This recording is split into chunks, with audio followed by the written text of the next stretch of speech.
السلام عليكم.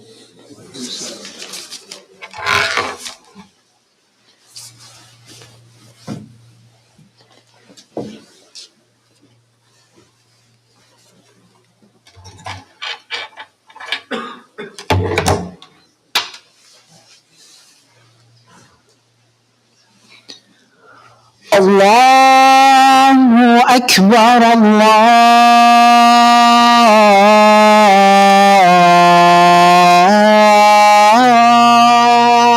أكبر الله أكبر الله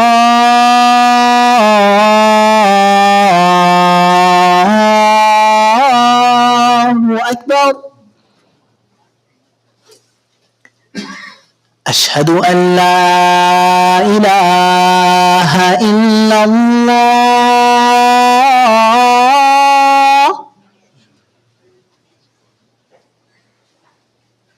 أشهد أن لا إله إلا الله أشهد أن محمد رسول الله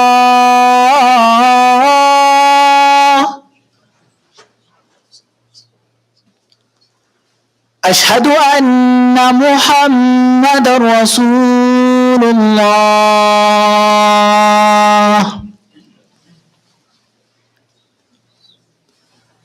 حي على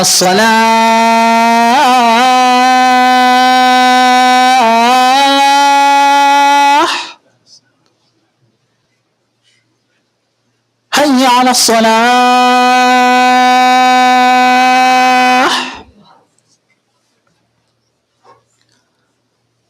حي على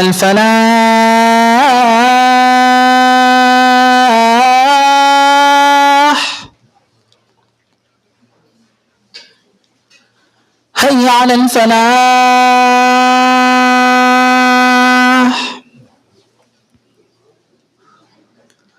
الله أكبر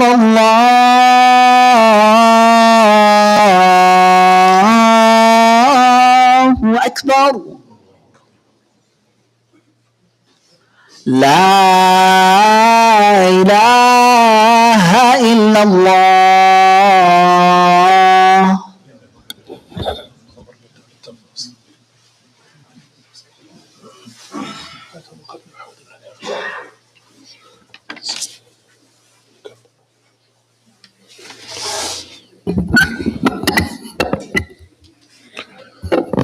إن الحمد لله نحمده ونستعينه ونتوب إليه ونستغفره ونعوذ بالله من شرور أنفسنا ومن سيئات أعمالنا من يهدي الله فلا مضل له ومن يضلل فلا هادي له وأشهد أن لا إله إلا الله وحده لا شريك له وأشهد أن محمدا عبده ورسوله صلى الله عليه وعلى آله وصحبه وسلم تسليما كثيرا أما بعد.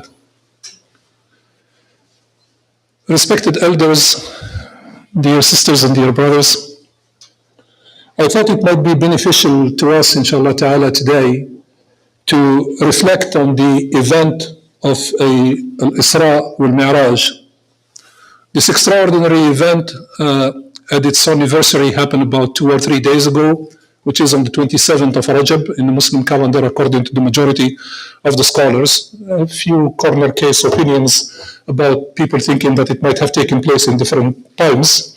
But generally speaking, the consensus of the scholarship on the timing of the event, it took place in the last year after the Bi'thah, after the Prophet ﷺ was anointed to become the Prophet for mankind and the messenger of the new message that's called Islam.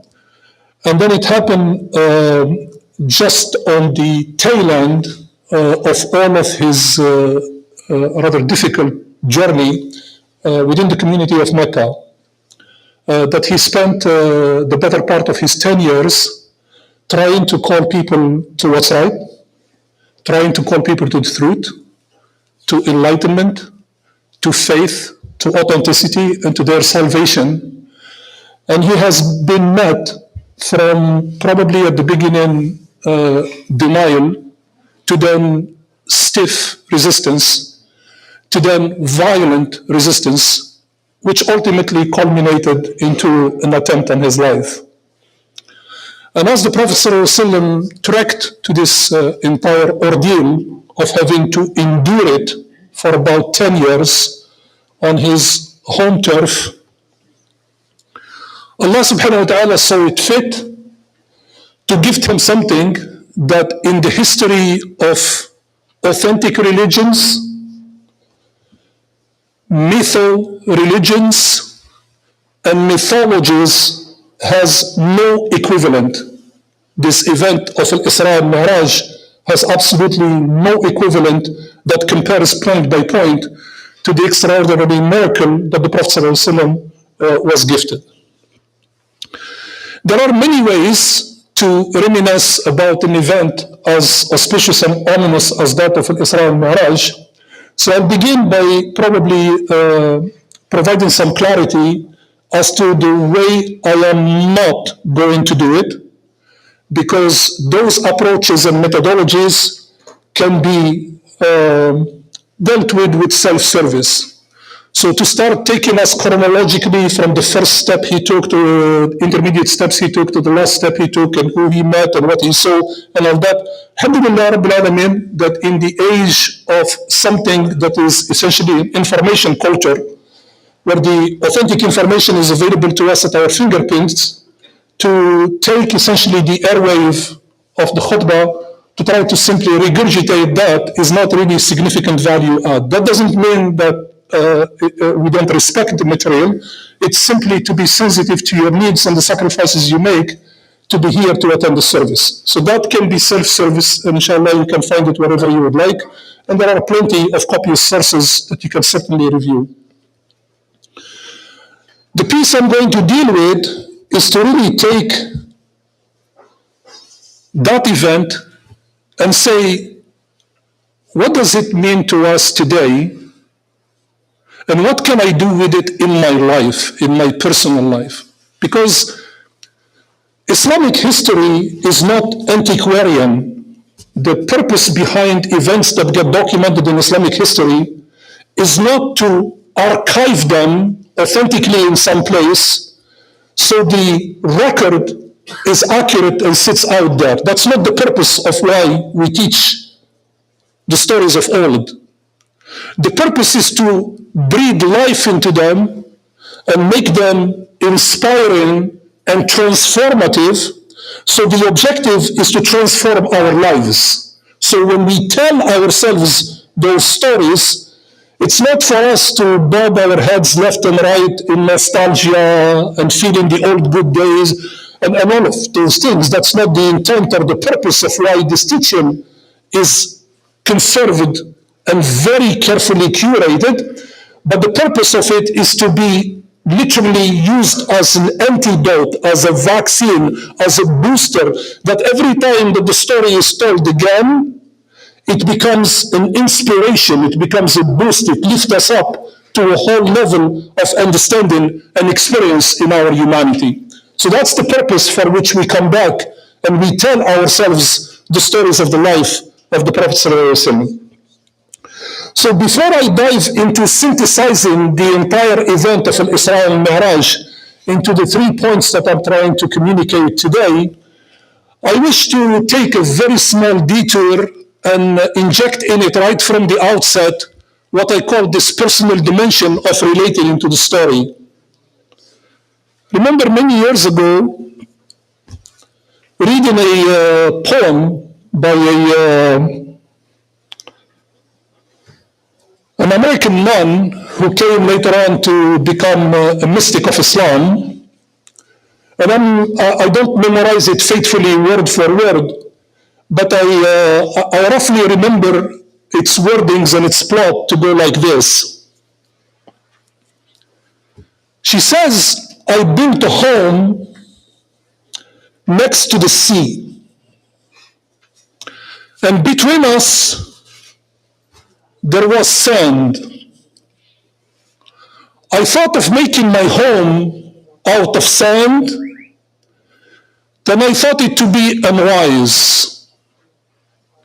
So I built my home out of stone. The sea and I had a distant relationship. But one day, and I do not know why, the sea began to rise. Then it rose and it rose, and it buried the sand, and it arrived to my home that's made of stone. And it started to rise inside my home, filled with dread. I began to pray. Then I was fearful. then I wanted to take flight. But I could do none of these. And as I sat there and I saw my home flooded, it became apparent to me that the only choice I had left is to learn to breathe underwater. I'd like you to take this in very, very carefully and reflect of what I just shared with you.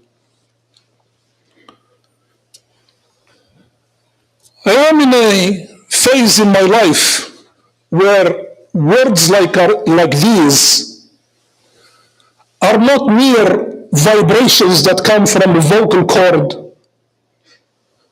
and fall on my auditory cortex and senses so I can hear them.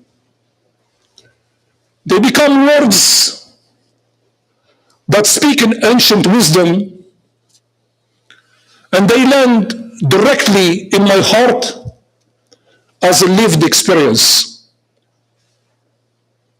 I know what it means to build a home next to the sea.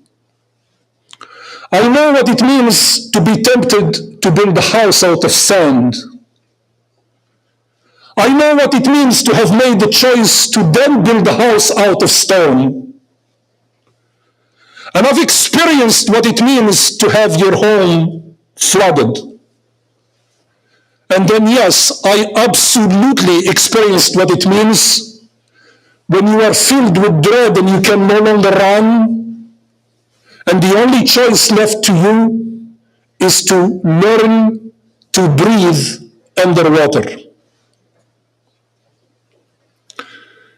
So this is the detour that brings us to the event of Al-Isra al-Mi'raj.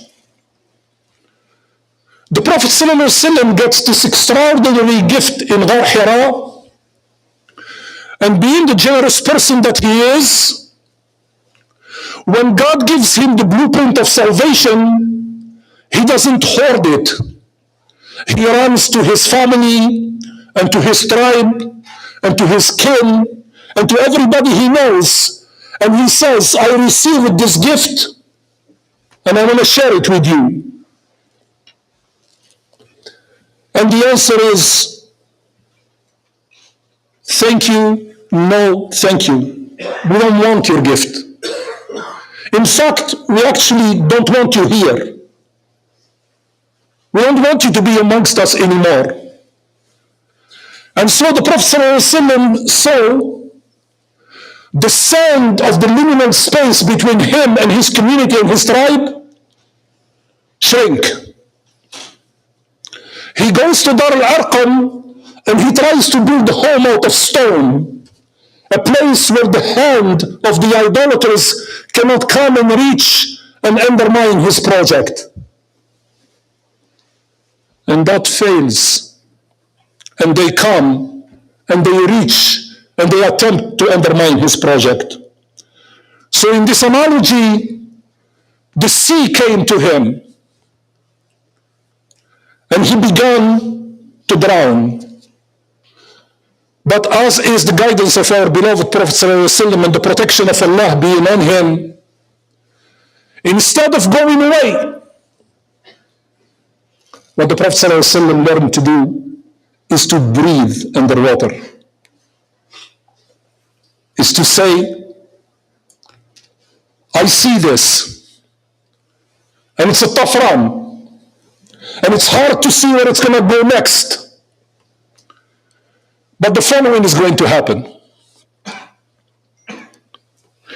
So I will remind you that if you are a very careful observer and reader of the Quran, the story of the journey of the Prophet ﷺ has been played before him several times and said in different ways and in different nuances. Adam alayhi salam begins his first part of the journey in heaven. Then Allah subhanahu wa ta'ala decides to tell him, you gotta leave your home. You gotta leave it all behind. the abundant fruit, the eternal life, the protection of God, the light of enlightenment, you gotta leave it all behind. And then you're gonna go down, and it's literally down level. اهبطوا منها بعضكم لبعض عدو. Come down from it. And you're gonna go to a place when what will govern the relationship will be enmity. It will not be love anymore. It will not be divine purity anymore. لباس التقوى ذلك خير. When Allah subhanahu wa ta'ala clothed the people of Jannah, He clothed them with the clothes of piety. You ain't gonna get this anymore. It's gonna get rough out there. Sayyidina Musa gets rescued by Allah subhanahu wa ta'ala, and then He sends him in the desert, and now he loses everything. He becomes a wanderer. Isa alayhi salam comes in this tiny town that was essentially a fishing village, and when the dawah comes to him and he asks his disciples to come and follow him, he says, you're going to have to leave your homes, you're going to have to leave your nets, and you're going to have to come with me to do da'wah somewhere else. Ibrahim alayhi salam comes to Mecca, wife and child together. And Allah subhanahu wa ta'ala puts him to the most incredible of trials. With a newborn baby, He says, leave them behind and go your way. And so the Prophet ﷺ is being prepared to do that. And now it's his turn. He's going to have to leave his nest, his tribe, his community, the birthplace of his parents and himself, the protection of whoever remained behind, his cousins, the people who grew in his household, his children, and he's going to find himself essentially a refugee going to some other place. And so he gets prepared. What I love about the way that the Quran takes this, and we have a little temptation in Islam to make this mistake, and we made it frequently in the past about heritage. Sometimes there is zeal amongst Muslims. I call it the zeal of trying to make perfection perfect. It's a little bit of a silly project, quite frankly, to try and do. How can you make perfection perfect? When the Quran speaks, the idea is that you don't have to add al-mawdu'. There are hadiths about Isra and Mi'raj that have been classified by the hadith scholars as being fabricated and added. Why in God's name would you ever be tempted to do that when the Quran described it? You don't have to add more because it's already perfect. And so the Quran describes to us sort of the first part of the journey that's called Isra. Obviously in Surah Isra, which occurred only once in the Quran. أعوذ بالله من الشيطان الرجيم سبحان الذي أسرى بعبده ليلا من المسجد الحرام إلى المسجد الأقصى الذي باركنا حوله لنريه من آياتنا إنه هو السميع البصير. Glory be to Allah subhanahu wa ta'ala who has taken his servant from the great mosque, meaning Mecca, to the Aqsa, which is the farthest mosque in Jerusalem, in order to prepare him so he can see from the greatest of our signs that we are going to reveal to him. Later on, in Surah Al-Najm, Allah subhanahu wa ta'ala is going to complete the story. And for those of you who are obviously very adept at the Quran and know its memorization page to page, and I'm not one of those, you know that there are 35 chapters between Surah Al-Isra and Surah Al-Najm. So the introduction is made on one chapter, and the conclusion to the story is made 35 surahs much later into that. The key point to remember here is that when you read the project in the Quran, the project of the Quran, you need always to read it in continuity. Woe be unto those that take stories from the Quran in isolated manner. Not only do they blind themselves, but they can misguide other people. And so the purpose of the wisdom is to realize that while the story is here, you have to continue to invest yourself until you find the conclusion of the story in there.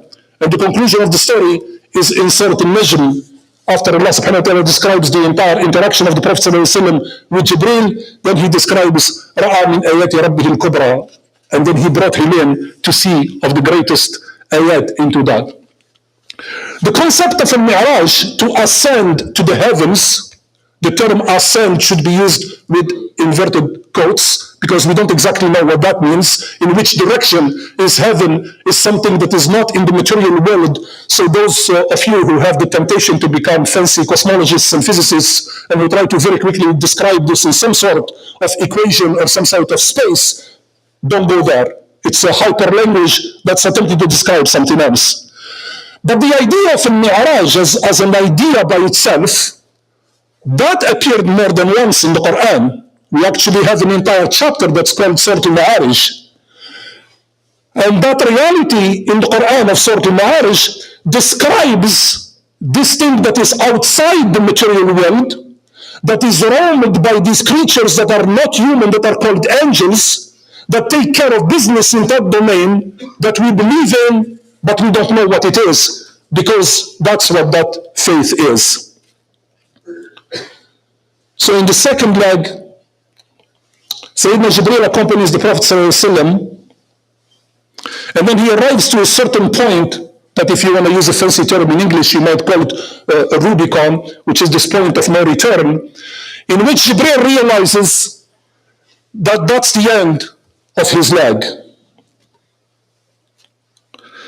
And then a very sweet and a very emotional exchange takes place between the Prophet ﷺ and Jibreel, when Jibreel announces to the Prophet ﷺ the following way. ويقف جبريل ويقول للنبي صلى الله عليه وسلم يا محمد صلى الله عليه وسلم تقدم. So Jibreel instructs the Prophet صلى الله عليه وسلم, O Prophet of Allah, proceed. And the Prophet صلى الله عليه وسلم, in response to this, he got it. He got where the instruction came from. So he didn't want to add to the burden of a friend who's already experiencing separation anxiety in today's words. So the Prophet ﷺ tells Jibreel, Ya Jibreel, أهنا يترك الخليل خليله? Is this the station where a friend parts with another friend? I need you to come along with me. But Jibreel cannot, and the Prophet ﷺ has to proceed alone.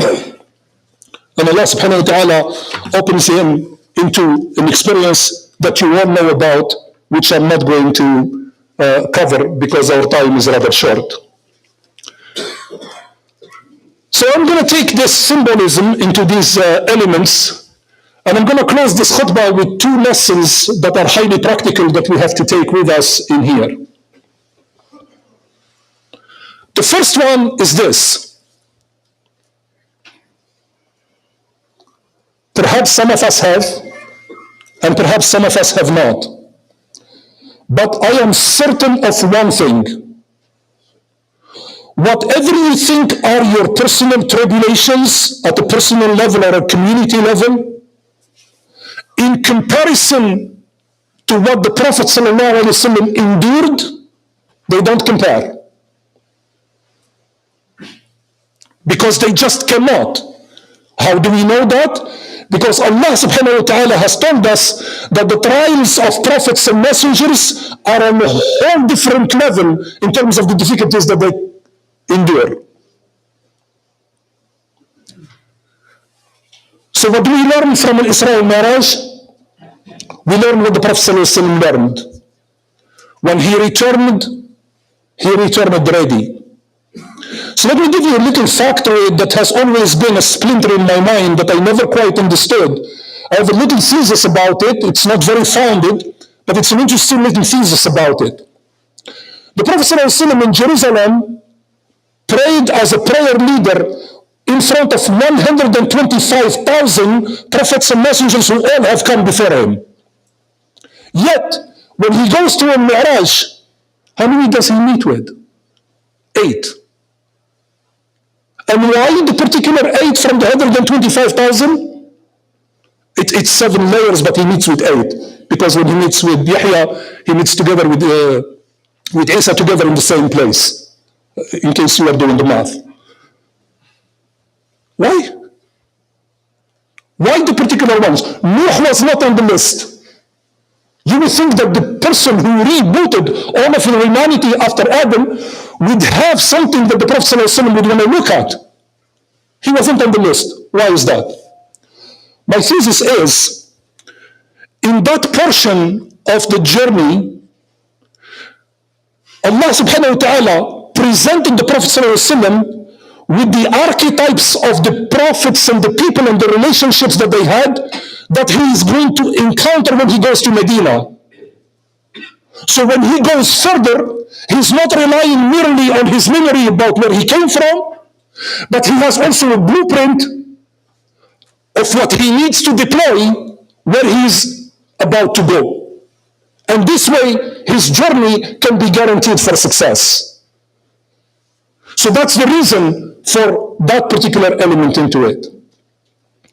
So what I recommend that we think about very seriously, as each and every one of us do when we come to this service, is to reflect of the idea really of what it means for us to have our personal Isra and Mi'raj, our personal night journey, and our personal journey to get closer to Allah, in order to let go from the life that we had and enter the life that we want to go to or we aspire to go to. That's what this story is today about. That's what that man's poem was all about. The sea has arrived, and the choices are not many. One of the bad choices is to throw the towel and to say, I cannot. Because that's not befitting of being a follower of Muhammad sallallahu alaihi wasallam. But one of the prescriptions of Muhammad sallallahu alaihi wasallam is to learn to breathe underwater.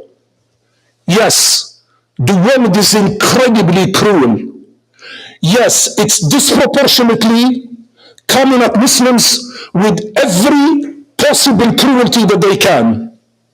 Yes, it is hard. But yes, also, we are the followers of Muhammad sallallahu alaihi wasallam. We are the product. Our story is the story of Al-Isra wal-Mi'raj. We don't tell ourselves lies. There are civilizations today in the world that are much more senior than we are by age, because they came a lot before when we arrived as Muslims. So their historical age is older than us, but their wisdom is much less than us. So I'm going to repeat this because that's a very, very, very important statement in today's khutbah. You see, I think, probably I'm mistaken, I'm quite certain I'm mistaken. The only culture I know about in the world that idealizes teenagers over old people is our culture in this country. Everywhere else you go in the world, we respect the elders over the young. Why? It's because we respect wisdom over passion. We respect experience over learning. That's what you are part of. You are part of the Ummah of Muhammad sallallahu alaihi wasallam. You are part of the wisdom. You are part of the learning. Yes, our history of our religion is shorter, but we take that trust and we do much better with it than what other people do. So that's our lesson number 1 from Isra and Mi'raj. The second lesson, in which I conclude very briefly because my time is up, I call this lesson, your job is to plant today and to be patient for someone else to harvest. Look, it's very simple. And we are allowed to ask such questions. They are not part of doubt. They are not part of disrespect of Allah subhanahu wa ta'ala. You could ask the following question, and it could be a very legitimate question to ask. Why did the Isra took place with the point of departure from Mecca, and the Mi'raj took place with the point of departure from Jerusalem? Wasn't Allah powerful enough that He could have taken the Prophet directly from the Masjid al-Haram to Mi'raj and bring him back to the Masjid al-Haram without having to go through Jerusalem? Of course, Allah subhanahu wa ta'ala has that power. So there must be a reason for which He has made the leg much longer, bouncing through Jerusalem to go some other place. And the idea there was to present Islam as the meeting point where cultures and civilizations can come together in peace and harmony. And that cannot be achieved with anyone else who discounts Islam as not being the fabric to achieve peace and harmony. So the Prophet ﷺ plants that seed when he goes for that event. Did he see it in his lifetime? Absolutely not. When the Prophet ﷺ died in Medina, Jerusalem was not within the sphere of Islam, and he didn't see it. But it had to wait until Umar arrives. So the Prophet ﷺ planted, but Umar is the one who took the fruit many years later. That is the second most important key point and learning that we have from this experience of Isra and Mi'raj. You want to take something practical today? Please take these two gifts. Whenever you feel that the world has caved on you, remember the journey of the Prophet ﷺ and remember to breathe underwater. And whenever you feel, I'm treading water here, I'm working, and the fruits of my labor are not showing, don't worry about it. Your job is to plant today, and your fruit will be harvested by somebody else. And there is enough honor in that, and there is enough reward in that. أقول قولي هذا أستغفر الله لي ولكم فاستغفروه فإنه مستغفرين.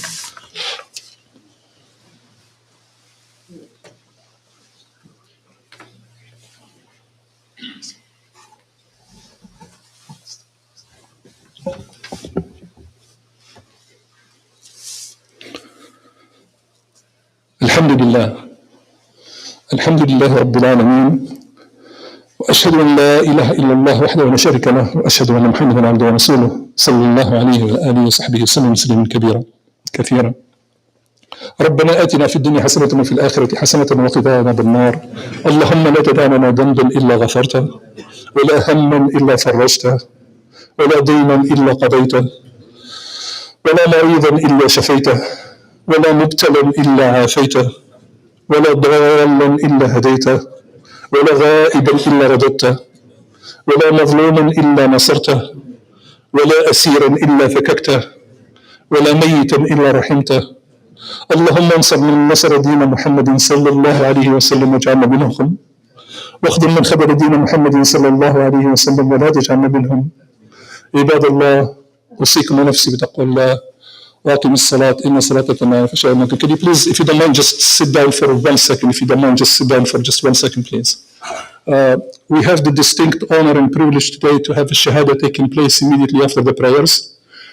So I'm going to ask a little bit of order. It doesn't matter how many times I seem to make this announcement, we fall into the trap over and over again. So please, I plead with you that you attempt to oblige.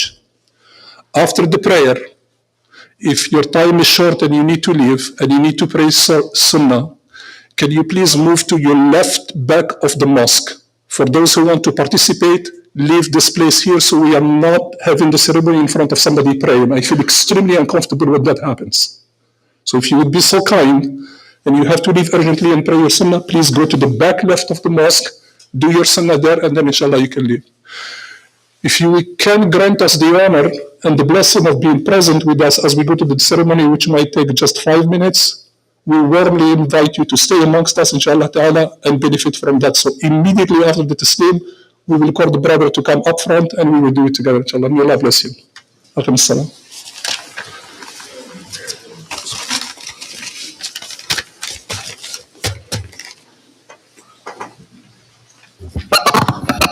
الله الله أكبر الله أكبر الله أكبر الله أكبر أشهد أن لا إله إلا الله أشهد أن لا إله إلا الله أشهد أن محمد رسول الله أشهد أن محمد رسول الله حي على الصلاة حي على الصلاة حي على الفلاح حي على الفلاح قد قامت الصلاة قد قامت الصلاة الله أكبر الله أكبر لا إله إلا الله.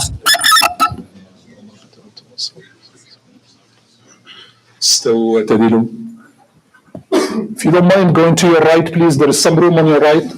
Complete the rows on the right first. Keep going on the right, please. Don't leave any row